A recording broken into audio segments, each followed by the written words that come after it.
Kumusta mga kabundok? Sana ay nasa mabuti kayong kalagayan at handa na para sa isa na namang adventure. Alam niyo ba na ngayong Nobyembre, may kakaibang kaganapan sa Mount Fuji sa Japan? Isang bagay na hindi natin inaasahan. Oh, tama ang narinig niyo. Wala pa ring nyebe. Nakakagulat, diba? Medyo nakakagulat, diba? Kaya't samahan niyo ako at tuklasin natin kung bakit nga ba walang nyebe ngayon sa Mount Fuji. Maraming dahilan kung bakit ito nangyayari. Unang-una, ang Mount Fuji ay isa sa mga pinakakilalang bundok sa buong mundo. Isa itong simbolo ng Japan at isang paboritong destinasyon ng mga turista. Isa itong aktibong bulkan na may taas na 3,776 metro.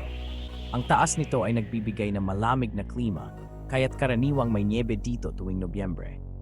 Pero, ngayong Nobyembre, isang kakaibang tanawin na makikita dito. Walang puting nyebe na bumabalot sa bundok. Sa halip na puting nyebe, mga luntiang damo at mga punong naglalagas ng dahon ang makikita. Isang kakaibang tanawin na bihira nating makita sa Mount Fuji. Bakit nga ba walang nyebe? Ano ang mga dahilan sa likod ng kakaibang pangyayaring ito? Isa sa mga dahilan ay ang pagbabago ng klima. Ang global warming ay may malaking epekto sa ating kapaligiran.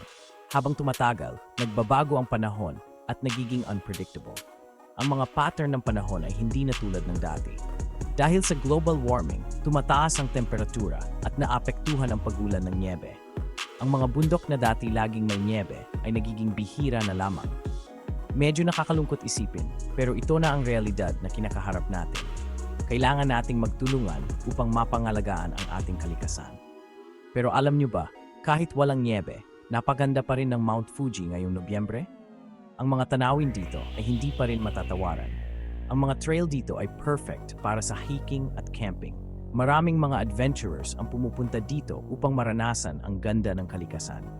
Makikita niyo ang iba't ibang kulay ng kalikasan, mula sa mga pulang dahon ng autumn hanggang sa asul na kalangitan. Isang napakagandang kombinasyon ng mga kulay. Isipin niyo, isang tahimik na umaga, ikaw at ang kalikasan. Nakaka-relax, di ba? Isang pagkakataon upang makapagpahinga at makapagmuni-muni. At syempre, hindi mawawala ang mga local delicacies. Ang mga pagkain dito ay siguradong magpapasaya sa inyong mga tiyan. Sa paligid ng Mount Fuji, maraming tindahan na nagbebenta ng mga masasarap na pagkain. Mula sa mga tradisyonal na Japanese sweets hanggang sa sariwang seafood. Mula sa mga tradisyonal na Japanese sweets hanggang sa sariwang seafood. Isang culinary adventure na hindi nyo dapat palampasin. Perfect na kombinasyon matapos ang isang mahabang araw ng pag-akyat. Isang masarap na pagkain ang magbibigay ng lakas at saya. Kaya't sa mga nature lovers diyan, Mount Fuji ngayong Nobyembre ay isang perfect na destinasyon. Isang lugar na punong kagandahan at kasiyahan. Hindi mo kailangang magantay ng nyebe para masyahan sa kagandahan ng kalikasan. Ang bawat panahon ay may kanya-kanyang ganda. Ang bundok na ito ay puno ng sorpresa at kasiyahan kahit ano pa man ang panahon. Laging may bagong handog ang kalikasan para sa atin. Kaya tara na, mga kabundok, sama-sama nating tuklasin ang ganda ng Mount Fuji ngayong Nobyembre. I-explore natin ang Mount Fuji ngayong Nobyembre. Maraming adventure ang naghihintay sa atin. Tandaan, ang kalikasan ay laging may bagong handog para sa atin. Basta't marunong tayong magpahalaga, huwag nating sayangin ang pagkakataon. Hanggang sa muli. Salamat sa panonood at huwag kalimutang mag-like at subscribe para sa mas marami pang nature adventures. Music fades out.